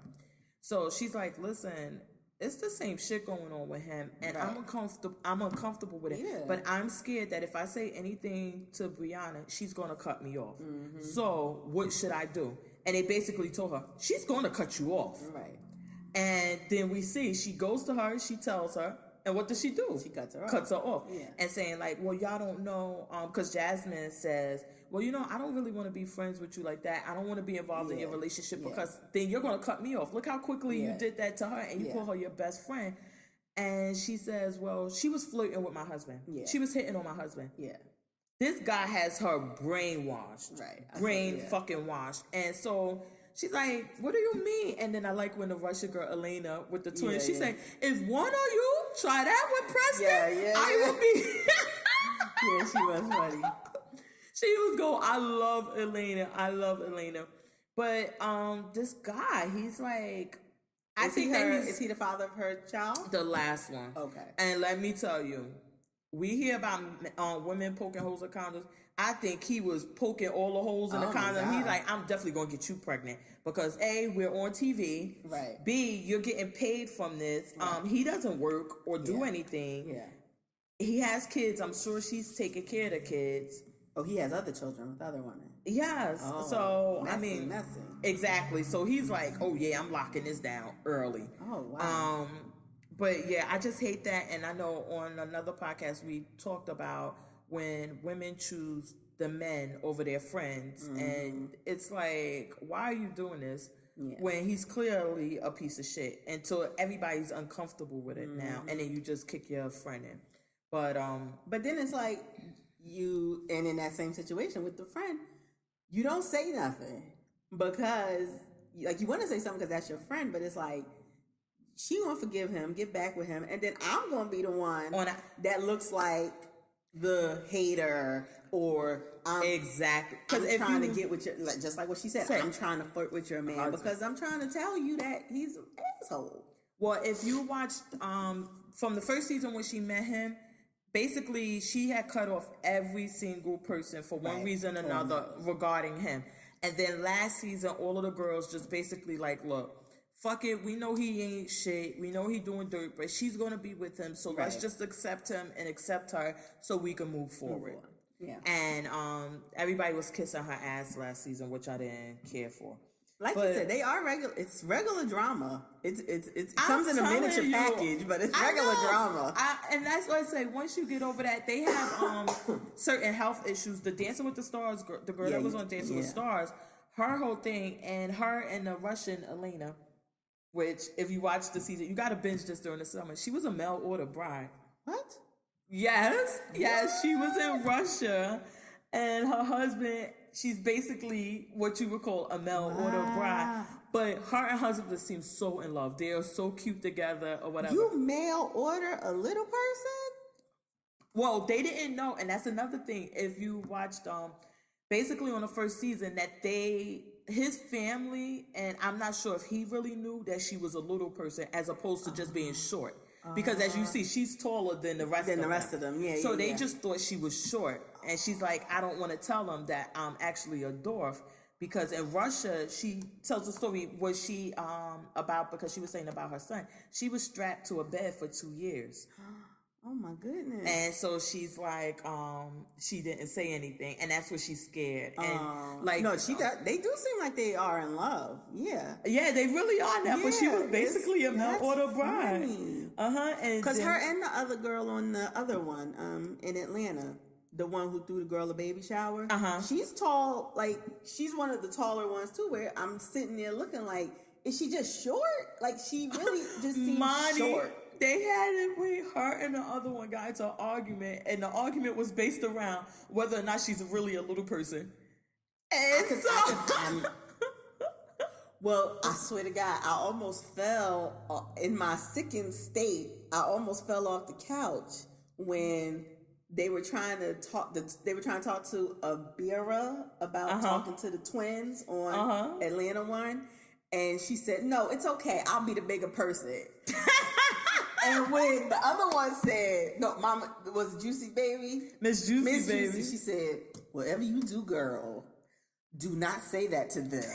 Because that is like you are coming for them. And I was on the floor. Oh my God. Well, I recommend that you watch LA and the dance, like I said, with the Russian girl with the Dancing with the Stars girl. I may have to rewatch that. She went off on her and she said, like basically you weren't on Dancing with the Stars. You didn't care about your family. You didn't care about anybody. You don't care about your friends. You just care about being on this show and you're not going to win. Yeah. So, I mean, that was the whole dilemma with that, because she went literally, I think, like 2 weeks after she had a C-section to Dancing with the Stars. Yeah. So they get into Atlanta, which Atlanta turned out to be the breakout one. Because, like I said, they had New York. I like New York. They have a gay guy on New York, a gay little person. Yes, it's good. It's good. And then they have Dallas. But what's her name? Oh, God. Okay, so the other thing that, like, I feel bad watching this was when, like I said, the fake J-Lo, when she went to meet the potential baby daddy at the thing, or Nico, and he had to pick her up. Oh my God. When he had to pick her up to put her in the chair. And then when she got mad and was ready to leave, I'm sitting up there like, how she gonna get down? He had to lift you up. How you gonna get down? Wait, and oh my God. I felt so bad, but I was cracking I think the producers do that shit on purpose. No, they better. Because you know that these people are little, and you would think this was the only time. Why you go to a restaurant with a bar? You would think this was the only time that this happens. It happens all the time. Oh my God. I was in tears and I was like, no, don't you hop that old shit. She hopped down. Oh, she done hopped down. Lord, she pregnant. How she hopping? I think that they intentionally do it. The other set of girls, they're more, the older ones, they know how to get around, and you can see them climbing up on stuff. Because Miss Juicy met the guy. She met the guy at a bar, so But Miss Juicy is him to more, sit up. But she's bigger. She's taller, yeah. And so her, because when they went after the one girl for not being a little person, she went and got measured. I mean, she had the test done, and he said, you have some type of dwarfism, but I don't know what it is. Which at the time I was like, Miss Minnie, Minnie just being petty, but it's true. They're making money now. because of them being dwarfs and being little people. And now you're on the show. Who's to say you're even a little person and you're still making money with us? But Miss Juicy, like, well, I'm taller too. Miss Juicy is on Ricky Smiley show. You can see the features that I think qualify you as being a dwarf. Well, no, because some of them have, and I can't remember the names, but some of them have a different type of it. The ones who have the aplasia or whatever, they have that big head that we're used to seeing. And then you have some like Elena and Tara's husband has it, but he's just really, really short. Yeah. With a face and everything just looks normal. Right. So it's but even like their limbs look kind of... and their fingers. Well, some of them do. It's different types. So some of them do, and some of them don't. No, because I did notice they all don't have the head, but like even like with the limbs and the stuff. Well, some of them do, some of them don't. But on Atlanta, what did you think about? Because we saw this week that Miss Juicy meets Nico, whatever. Tanya's baby, daddy. This hoe. I was just about to say, like this hoe. However tall you are, you can still be a hoe. That's why I kept saying she a little hoe, because she is a hoe. But I just don't understand women in general. I don't care what size you are, who you don't decide a man needs to be gainfully employed and able to provide until you get knocked up, and not even knocked up with baby number one, with baby number two, because he's the father of one of her other children. That's and my now point. you're re-impregnated by him, and now you're talking about he needs to get a job because babies cost. When did you figure that out? Oh, when this epiphany hit? But the thing is that he never took care of the first one. Right. So why would the other guy takes care of the first one? With the 4 again, and then he got mad. I would be mad at her too, because not only are you carrying my child, but you telling me you gonna have the other guy come and live here with you? Well, I guess the thing was, and not until the end when he meets Miss Juicy do we find out what really happened. But her thing was that she kicked out her best friend who was a nanny for her, helping with the kids. She kicked her out for him because those two didn't get along. Okay. So she like, all right, well, he's coming, so you gotta go. And then her story, quotes, was that he decided, you know what, this is too much. I don't want to be bothered. Okay, I'm gonna leave you. Right. And the other guy is the father to her, the oldest, the daughter. Right? Yeah. So he takes them because he has them in this episode. Right. That they're in Maryland with him. Right. Which, he came. Wait, Nikio, whatever. He came down to see his son. Yeah. When the son had just left with the other father. I'm like, you knew he wasn't fucking here. Yeah. So knock it off. But so she like, okay, I done got rid of what's her name, who was going to help me. You're not here with me. Mm-hmm. I need somebody to help me with these kids. And the other guy has always been there. Yeah. So she like, all right. It's just so messy. And it's like, I don't see why you don't think he would be upset. And then... Well, I didn't think he would be upset because he ain't taking care of the other one. This guy is. He never was. Like, that's the point. He never was. Like, for you to make these decisions of kicking out someone who's helping you, doing all these things for someone who does not help you. That's what her friend said. So Sam's position was that, like, why are you doing this when you know he never helps you? He never does anything. Y'all two fight and argue and he doesn't help you. And then you don't even kick, according to what his meeting with, oh my God, Miss Juicy, baby. Miss Juicy. Wait, Miss Juicy looked like, her reaction was me whenever somebody starts crying. It's just like, oh, wait, what? Am I supposed to touch you? Am I supposed to comfort you? It looked like she was like, she had her teacup like, pour it up, brother. Because when he started crying, she was just like, oh, should I leave? This is awkward. Because it was, you know why it was awkward? Because they don't really know him. Right. And I think that he purposely chose Miss Juicy because, like I was saying earlier, Miss Juicy is on the Ricky Smiley show. Right. So she's kind of a celebrity down there. Right. So I think he intentionally chose her to say it I to can see it. Because of her celebrity status. I can see because Tanya, basically her friend is Marnie, the taller, what's her name, and Sam. So why did you pick Miss Juicy out of everybody? Right. So I guess her reaction I was talking about her reaction when he was saying that he likes both He was sex, bisexual, and she was yeah. like, Yeah. "It's Tanya." But wait, then I'm like, bitch, you in Atlanta. I know this ain't the only bisexual man you done ever met. Well, no, they're not from Atlanta. Oh, okay. No, she's not from Atlanta, okay, and he's not from Atlanta. He's from New York or whatever, and he came down there. So I assumed that he just moved down to Atlanta because she's on TV. Right. But I'm like, and he wanted some of them menses. Hello. Like, hello. But when he say that, so that's the first time. That's why Miss Juicy like, so this is different. Yeah. Because she's saying like he just didn't want to be bothered to take care of the kids, Right. and he wanted to live his life. But you're saying like, no, I just told her I don't want to be in an exclusive relationship with you. I'm bisexual. I like men. I want to be able to do me. Do both. Yeah. And she's like, either you're going to commit to me and his family, or you got to go. Yeah. So then that makes me wonder, was he really not helping? Like, as far, I mean, obviously he can't help financially because she ain't got no damn job. But was he not staying with the kids when you need to? Like, or was it just when you found this out, you was done? Well, my thing is, I don't know. I have to kind of believe that he does it because there's no way. These kids are all small. They're like under 3, all of them. Yeah. My child is literally going out of the state where they're putting them on planes. The other father is driving all the way down to come and get them. You don't see him doing any of it. For months at a time. Yeah. Like, I wouldn't be okay with that as a Right. man. Like, why is my child with another man? Yeah.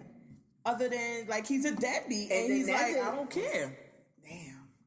Because then I'm just thinking, with this other guy, too, I'm wondering, you're doing all of this for one child is not yours. Like, what are you getting out of it?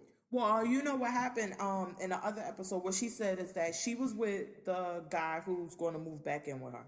She was with him in a relationship. They had a baby. They were living together. She went to New York, fucked Nikio, and got pregnant. And that she didn't know who the father was. She came back home to the guy, and they basically proceeded as though he was the father. And then found out, like, you're not even the father. Exactly. So then on his part, it's like, I thought this was my child, but then now you're stuck in a situation where now you've... So it seemed like he just... Ooh, her vagina's so messy. Girl, that's why I tell you, you gotta watch the Atlanta girls. Ooh, they are a hot ass mess. Well, I'm going to tune back in next week because I want to see when Miss Juicy finally asked her about, did she kick the boy out because he bisexual? I know. So I want to see what this little hoe said. So yeah, I'm gonna tune back in. I don't know if I'm being for LA because it seems like their drama's a little less. I do want to see this 300-pound one though, so maybe I do want to see. I just need to see the physics of how that works. Oh my God! Wait till you see him. So, but the Atlanta women, I could see myself coming back. I'm not. The LA are more. They're older. Yeah. Just like with Real Housewives. The drama is different. So they tried to bring a young girl on one season, and she's sitting there with her long nails and sneakers, and they got rid of her right away. Right.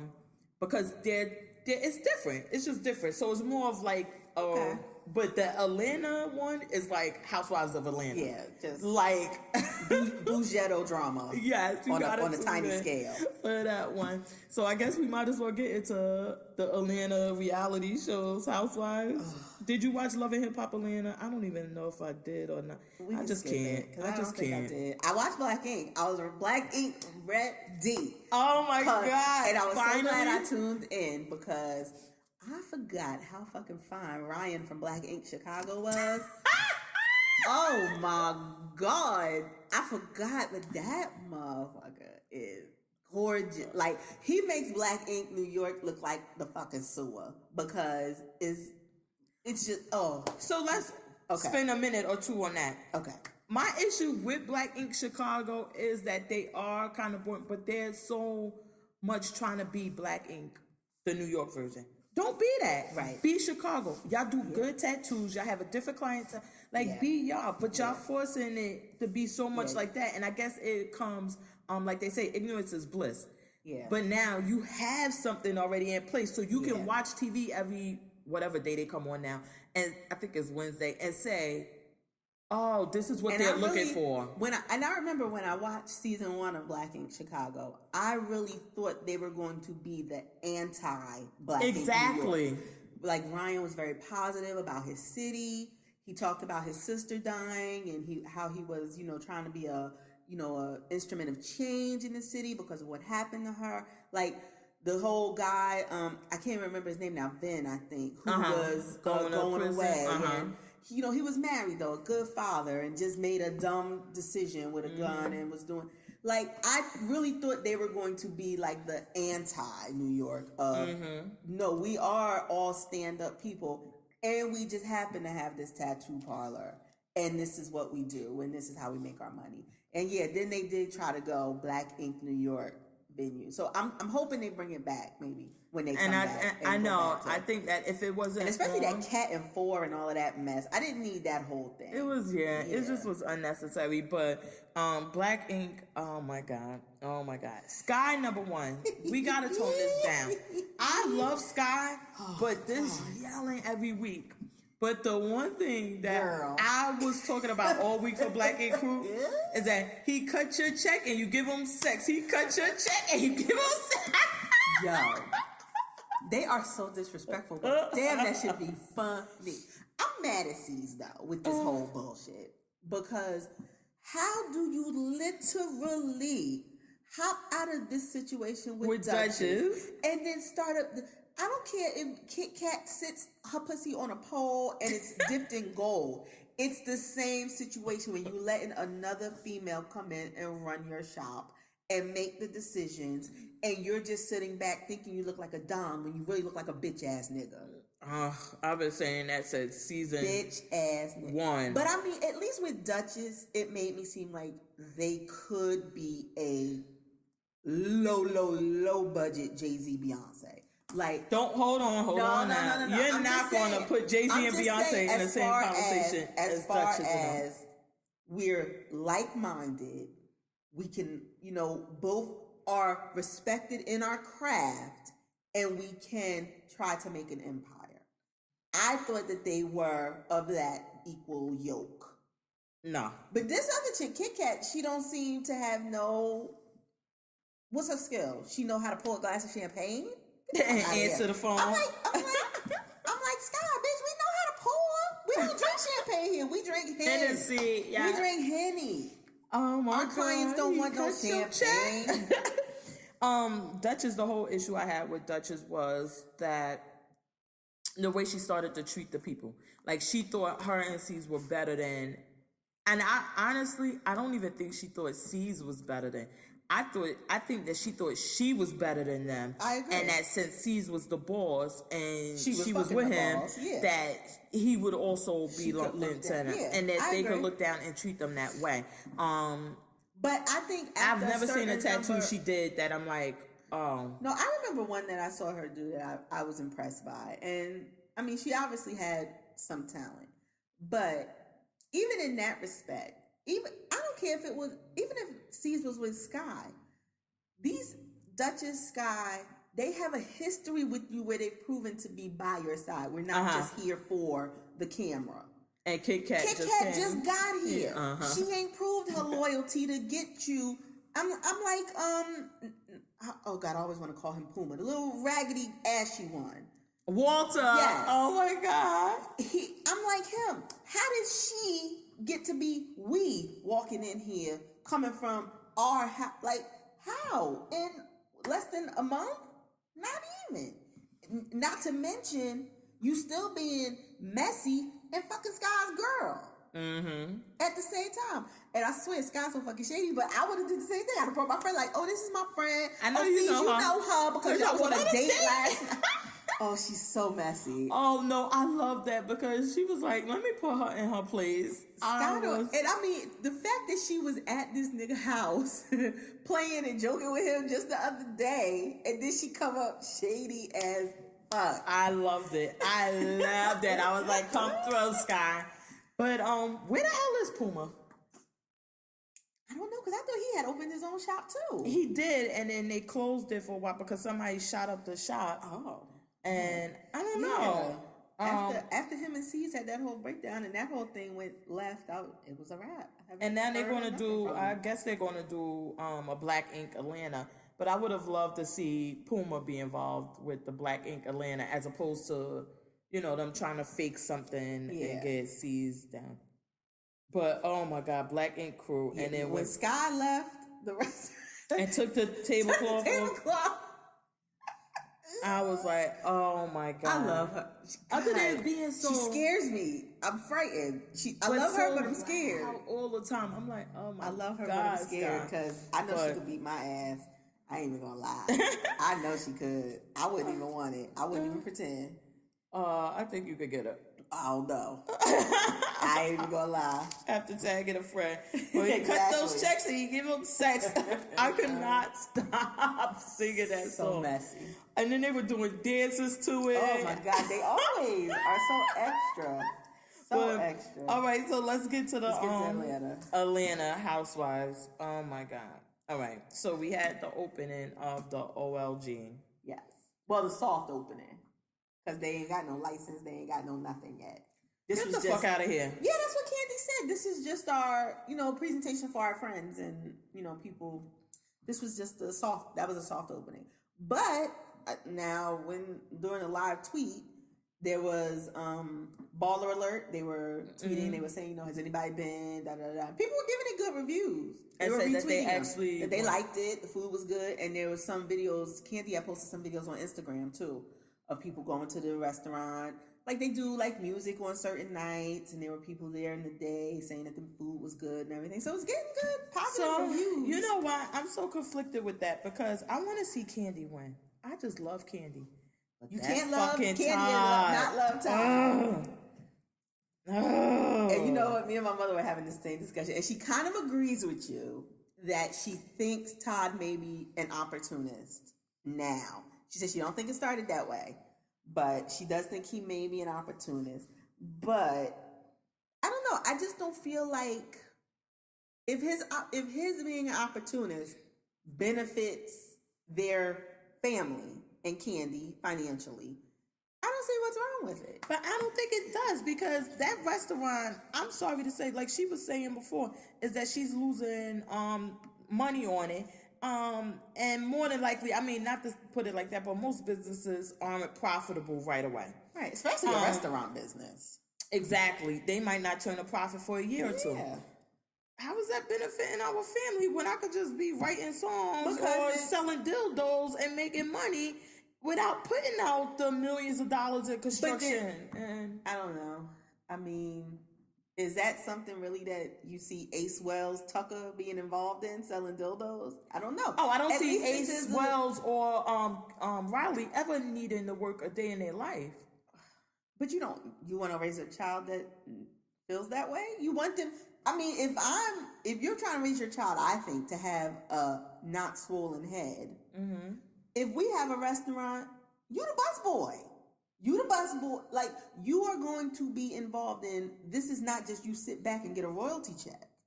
Mm-hmm. So I think that in order to have these venues where they can see that, yeah, we still have to work. We still have to have new ideas. Hey, you got another idea, Ace? You don't like the restaurant business? Come to me with something else. Yeah, but I still don't think that, in my opinion, I just don't feel like that restaurant is necessary for their family's well-being, because even if they didn't do so, okay, I understand you don't want to raise kids who are so spoiled and entitled that they don't have a sense of work and don't understand that. But there's so many other things they could be doing other than working at that restaurant. That restaurant, first of all, let's be real. I don't see this restaurant being around, but so long. Right. Just honestly, because most restaurants fail.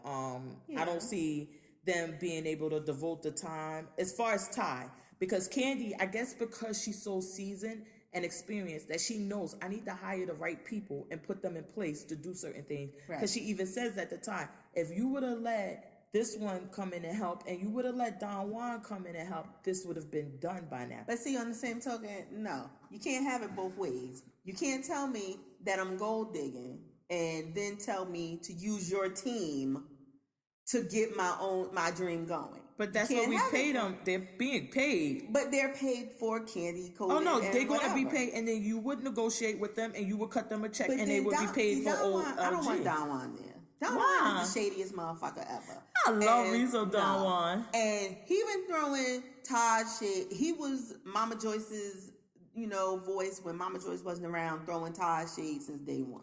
But so don't you think it was warranted?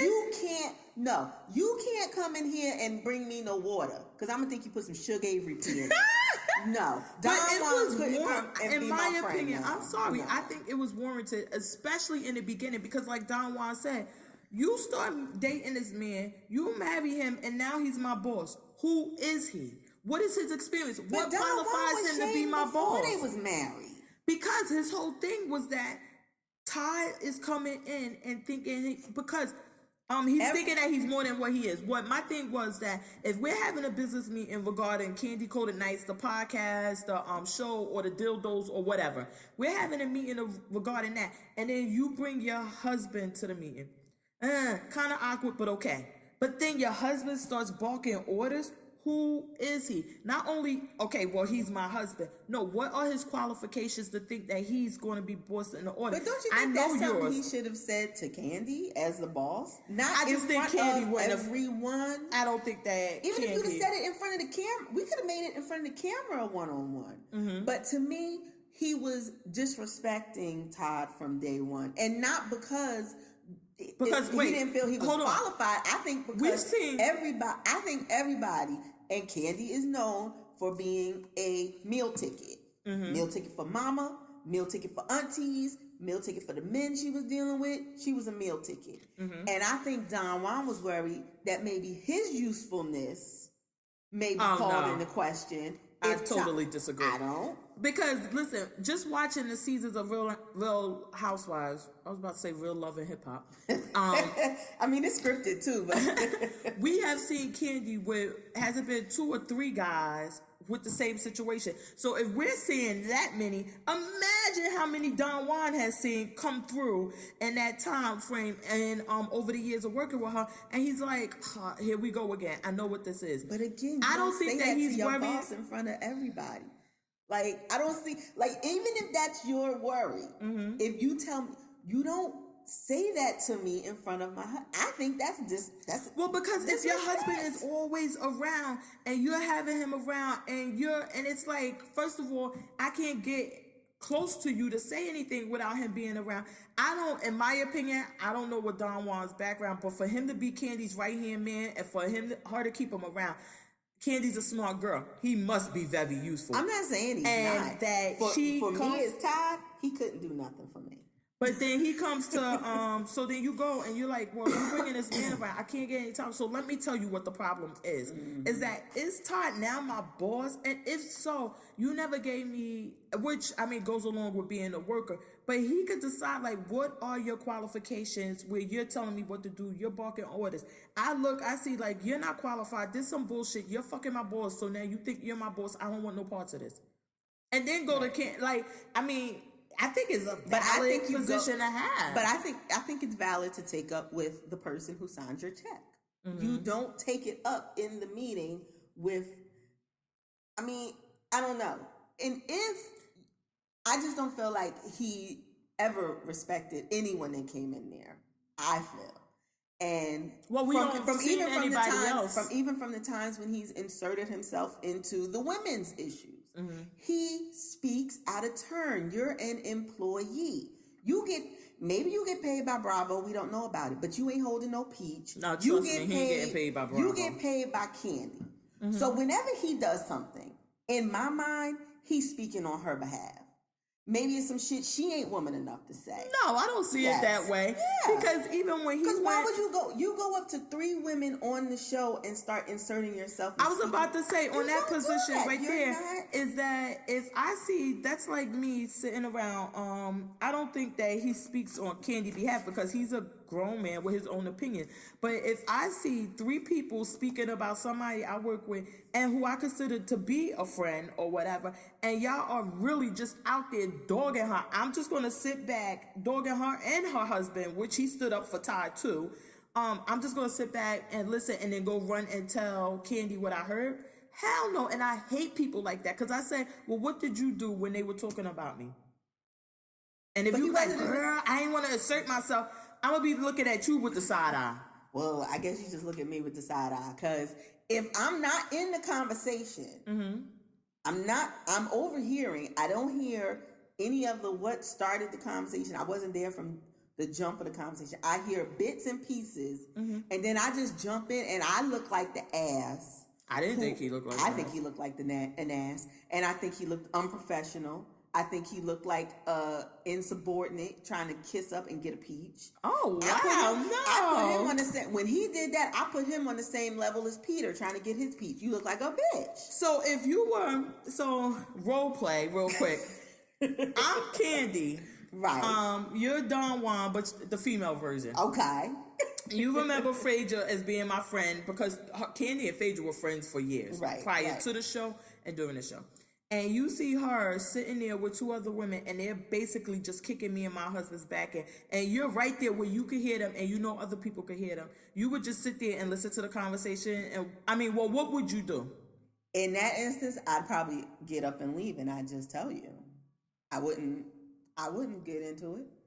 Because first of all, as long as you leave, then I can respect that. If I know y'all aren't friends anymore, first of all, and it's nobody sitting at the table like, okay, if I'm there and I see Phaedra and Shamia, what's the girl name who Candy was real close with that she threw the little engagement party for?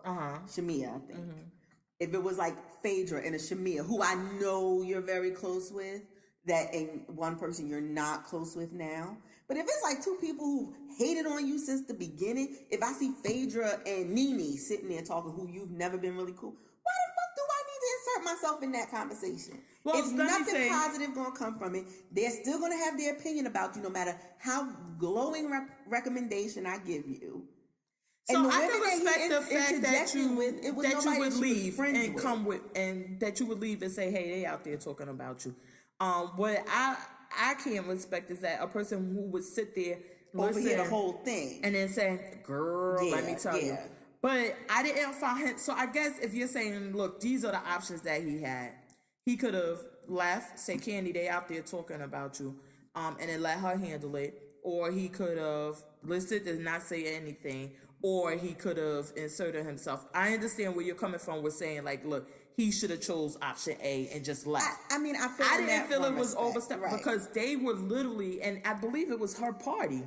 And they were out there just talking about her. I believe it was, yeah. I can't remember. I guess he could have chose a different, but I didn't see anything wrong with it. And if it had, like I said, if it had been women that I felt she was still cool, like, yeah. But you knew at that point her and Phaedra had fell out. So it wasn't anybody that she was but remember, at that point, it wasn't that her and Phaedra had fell completely out because they still aren't completely, well, now they're probably completely out. Yeah. But they weren't completely out even when they went to Hawaii because Candy went to Phaedra to find out, like, what's wrong? How can we fix it? So they weren't completely out. And prior to that, Phaedra came to Candy and said, listen, what's going on with us? Why can't we fix it? So if I see somebody who's just was in your office saying they wanted to repair their and they're sitting here kicking your back in and your husband's back in, I don't know. I wish I could be the big person like you and just go and tell her, but I could literally see myself like why you sitting here talking about her or whatever. And I believe that's what he said. Like, why y'all sitting here talking about her at her own party? Yeah. And he said that something. He said some other stuff too. But I mean, I see it both ways, but I've always seen him as he does not respect anyone. And at times, I don't think he respects Candy fully. I think he respects her as a boss. I don't think he respects her personal decisions. And he says some of that. Yeah. But that's a friendship. Like, I don't have to, I might not agree. And I guess maybe I've never had that kind of thing where, you pay your friends and then you still allow them to talk to you as friends. So then you would be taking a position that Todd has. And Todd is like, these are just your employees now, and they need to learn their place. Whereas Candy's like, no, these were my friends. When I got on, I put them on. And so now they work with, she doesn't even consider them working for her. Right. She says they work with her. Right. You work with me. You're still entitled to your opinions. Yeah. Yeah. And you're not going to one doesn't have anything to do with the other. If you don't like something I'm doing personally, okay. You could voice that opinion. You could say, listen, I really don't agree with it. I think you make it But a he big always mistake. voices it to everyone except Candy. That's Oh, my no, thing. he tells Candy, too. I haven't seen it on camera where on regular he tells her, this is not the way you should be going. Well, because Like, he said it in a meeting to Candy about Todd when he had the issue with Todd. Well, he said it I'm sure that wasn't the first time that had arose, and he said it in front of them too. Mm-hmm. I think Carmen was there, Todd was there. It wasn't just them three in a meeting. Mm-hmm. So I mean, I don't know, and like I said, I'm sure we get 10 seconds of a hour long or whatever. I don't know. Maybe I'm here for Don Juan because I trust you. I don't see you having any ulterior motives. I think that you're really there for Candy. I think Candy makes it hard for you with what she's doing because, like I said, you married a person and now he's my boss because he's fucking you on a regular. I don't understand that. But again, like you said, maybe my fault then should lie with Candy because if I don't know whether they signed a prenup or not, but I'm gonna assume it's I came in what I came in with, you came in what you came in with, and then anything we build together. Mm-hmm. Which is why I think this restaurant was so important to Todd too, because he's like, this is our thing to build together. But anyway, in that respect, then Candy as CEO, entrepreneur, head woman in charge of this industry right here of where Don Juan and Carmen work should have said to Todd, you ain't got nothing to do with this. You sit back. These are my employees. They don't take directives from you. You got something to say to them? Tell me, I'll let them know. I think that, because again, and then so there this is no something. Confusion.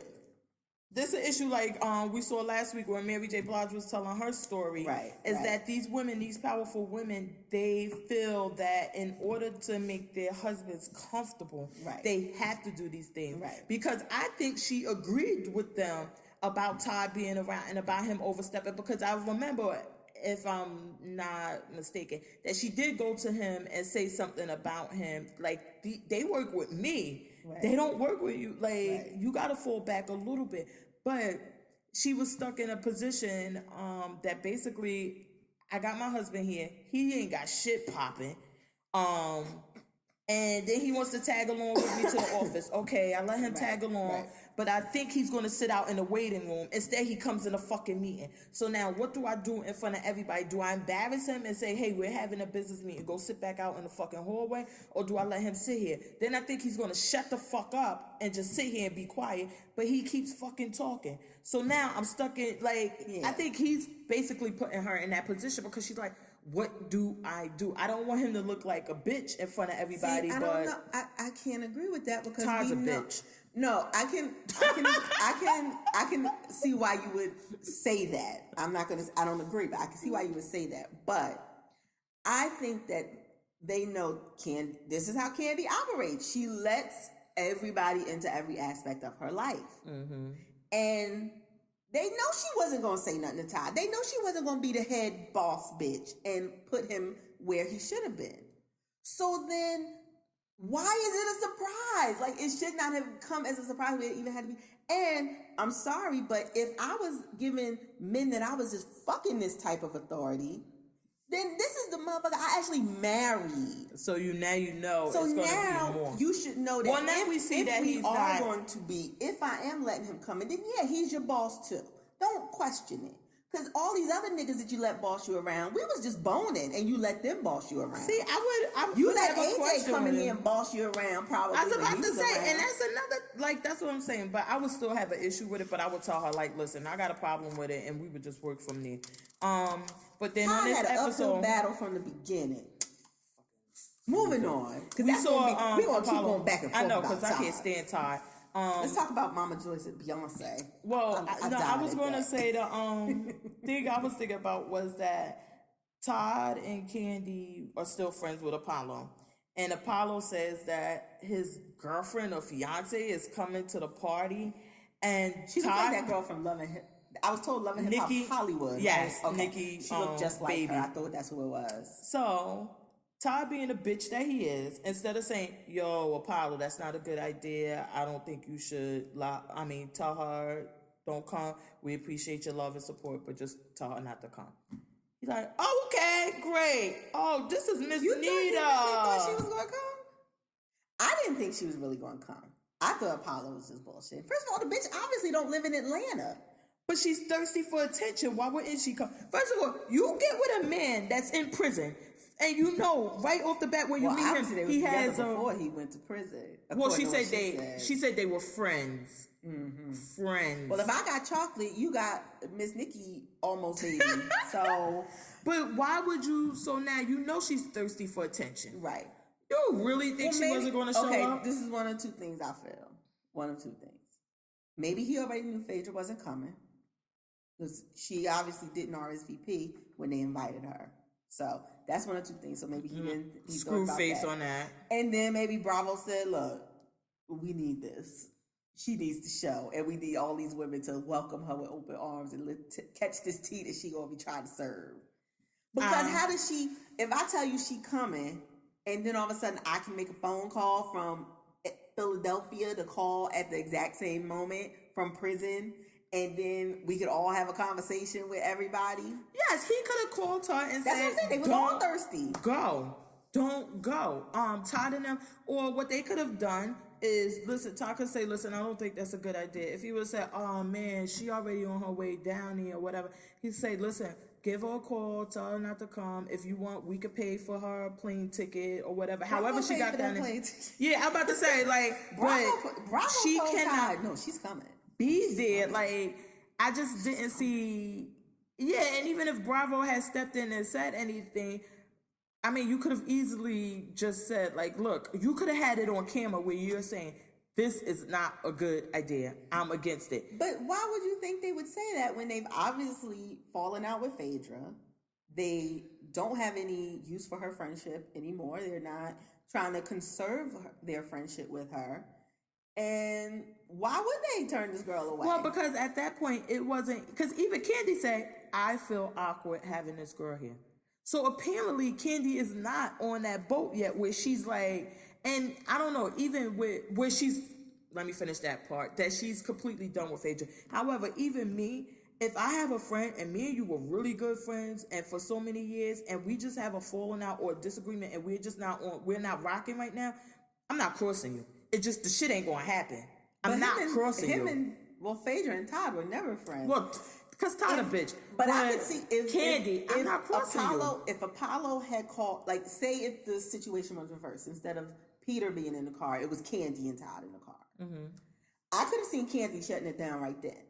Mm-hmm. But Todd has no allegiance to Phaedra. Todd's his friendship was always with Apollo. But as my husband, you should have said, listen, I talked to Apollo. Apollo's saying that his new girl going to come to the thing. What do you think about it? Right. Period. Right. Yeah, he just bitch. I'd like to think that maybe he did, but maybe he did. He probably did. I think he was like, Andy. I know. I was just about to say. What do you think you talk about him, but he put on his producer hat and said, "This gonna make some good TV." I can't fucking stand him. So we saw that. Yeah, I was mad at him for introducing her as Mrs. Nida or whatever. And that was the extra sauce put on it. Like, come on, they're not engaged because first of all, they're not engaged. They're not married. He's still married to Phaedra. We know that the divorce wasn't final. And then you bring her around and introduce her that way instead of saying, listen, this is Apollo girlfriend and whatever. And like, basically how all the girls basically treated her. Except Kenya. Kenya was like, oh. Well, we know Kenya. She got that cup out like, we know Kenya. Come on. Oh my God. I couldn't. I did like Candy when she said, the girl said, and we just wanted to thank you guys for all your support. Candy was like, oh no, we supported Apollo. Yeah, we don't support you. Or this that you have going on. Right. And I think that was, again, why I love Candy, is her showing her allegiance. Like, look, I'm not down with this shit. Right. Me and Phaedra, we ain't rocking right now. But listen, I'm not down. Get the fuck out of here with this. But anyway, then we got, what else happened on that episode? Oh, you say Mama Joyce with her beyond... Her drama, showing up at the soft opening all late, like, she just, I don't know, Mama Joyce just annoys me sometimes, but I like if I was to go to Atlanta, I would want to visit the OLG just to see, Because I like them. I like the premise. I like the idea. So well, it's probably it'll probably be a tour. Oh, it definitely will be. Just so people going to think they going to run into somebody. Yeah. Oh, but, fuck Todd. I think most of the episode was leading up to this. I mean, we got Phaedra and Portia for the birthday, like the freaking frack and all of that stuff, and that's why Phaedra didn't go to the opening because she was there spending time with Portia for her birthday. And and we saw, was it Phaedra's son have a little temper tantrum at the yogurt place they was at?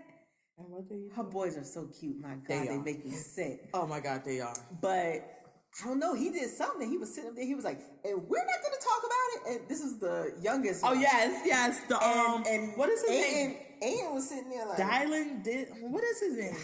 I can't remember. It might be but Dylan. He has so much personality. Like my God. Aiden's more cool, calm, and this one is like, no. Let me tell you how this gonna be. And when her father was like, we'd love to have them down, she was like, please. I know she was like, please give me a break, because these two together, I can just imagine once they get just running through the house, just so noisy and rambunctious. I love them. One thing I want to say about because we heard this week that it's been on the blogs that Phaedra's been fired or hasn't been received her renewal papers. Yes, yet. And they saying because they're tired of her lying. Which I would have liked Phaedra to do or like to see, and I know it's kind of personal, but this is what these shows are about, is to show how she's maintaining a bond between Apollo and his kids, what it's like going to not only being a single mother, but a single mother with the other parents in prison. Yeah. So it's not like you divorced or you're separated or he was never around. He was around and now he's in prison. Now he's gone.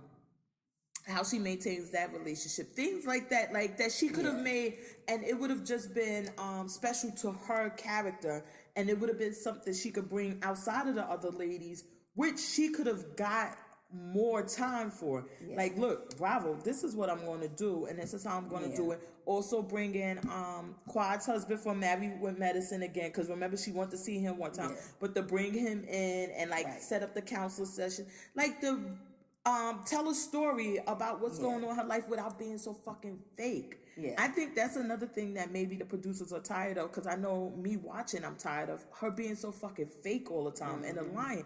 Be real about what's going on with you. If you're dating, let us see that you're dating and how it's going. Trying to date after being on the show and being married. I mean, things like that. I don't know. I just think she could. I'm not ready to let go of Phaedra. Yeah. I think that she could come back and I would be here. Portia, I'm ready. Portia, go Dish Nation. Go do your thing. I'm ready for Portia to go. I think the girl Shamia got married, and so apparently they repaired their relationship because she was in the wedding. They showed, she put pictures on Instagram, and I don't know. I could see Phaedra maybe spinning what you said into maybe her own show. If not a show, maybe like a little. What do we get with Nene and them? Like a wedding thing, like when her and Greg got remarried. Special. Just so like maybe a 4 or 5 episode block of how we're. I would like to see that. I mean, and maybe she'll take a season off. I don't want to see her take a season off. And then, but I'm saying if we get that in between, like it'll be like she didn't go, and then she can come back. I don't know. I'm not ready to give up on her. I mean, if he's going to be doing 8 years. She could parlay that into some. I know, and these kids are going to be teenagers. I was getting ready to say, as they get older, like you said. I would like to see that. But I think she needs to get this divorce situation under hand first before she can do anything. Phaedra, just let it go, Mama. It's over. It's over. Just let it go. I don't see how. I mean, what could it be pending? You're not going to pay. He's fucking in jail. You're divorcing him because he's in prison. Why would you be paying him alimony? But they're saying it was something as trivial as his name was spelled wrong. Like, you're an attorney. You hire an attorney. You hire them so there's no fuck-ups like that. Yeah, I don't know. So I'm like, I don't know if she's really trying to parlay this or if there's actual mistakes happening. But, yeah, she got to get that together before. And maybe that's what Bravo was saying to her. Like, you get this shit handled, we'll renew you. But you ain't going to step back on this set with a camera and still be telling us you're divorced when you're not. You know what I mean? I don't know. You got to get this shit handled. We don't start shooting till June, July.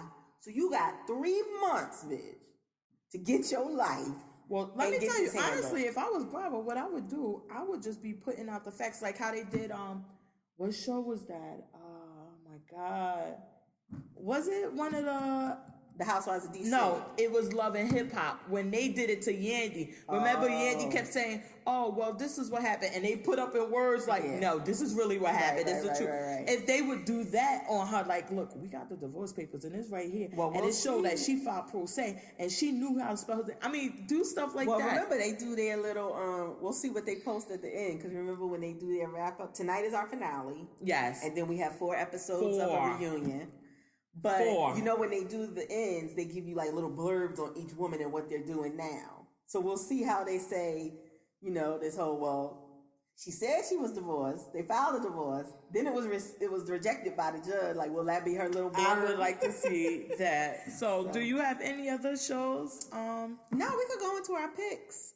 For the week. So this week, one of my old picks returned on Netflix, Chewing Gum. Oh, yeah, that was one of my... I did watch a couple episodes. I was about to say, I was watching it last night. The first episode, I was like, what the fuck? Yo. What the fuck? Michaela Cole is crazy. Oh, my God.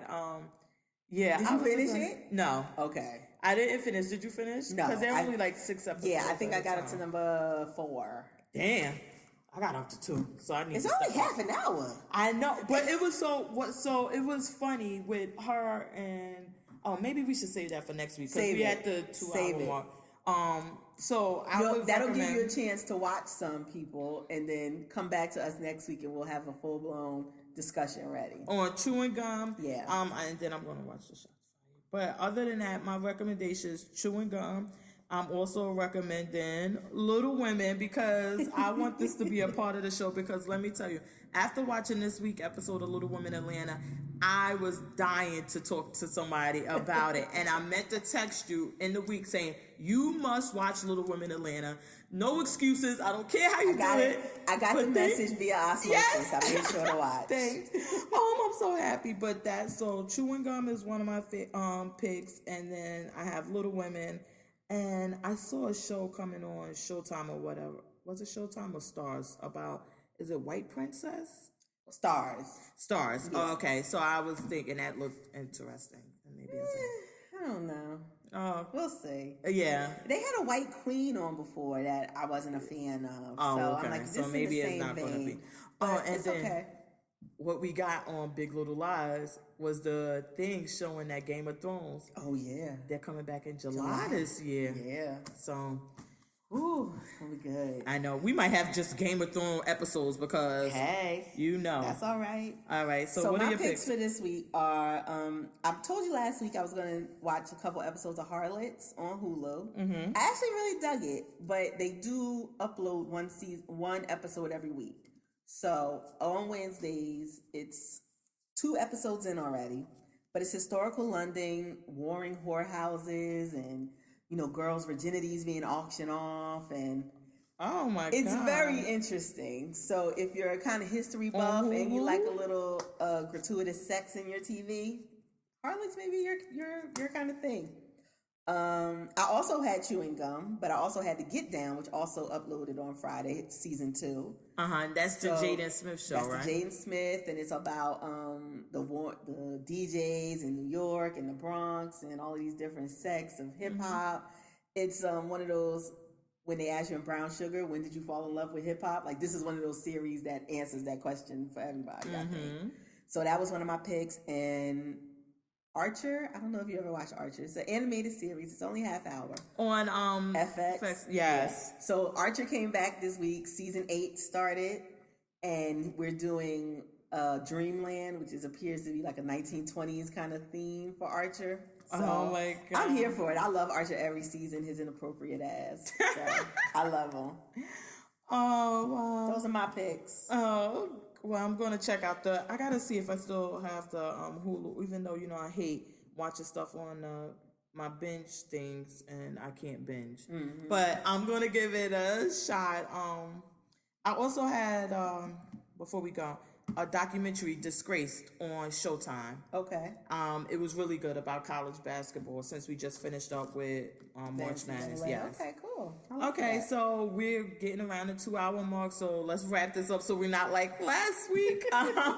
Tell the people you can find us on Twitter. I'm at JMO About and At Notorious FPG, Fat Pretty Girl.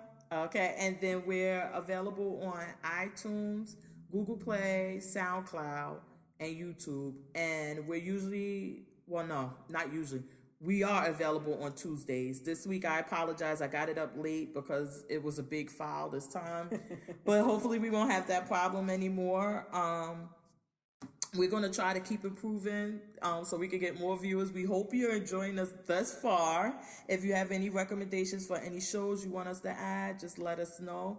And we'll definitely give them a shot. Hey, we TV addicts. We'll watch any fucking thing. Hey, give everything at least one episode. So we're going to get out of here. You want to close out? Okay, everybody. Make sure you watch the Housewives finale tonight, and we'll get you ready for Housewives reunion roundtable wrap up. Stay addicted.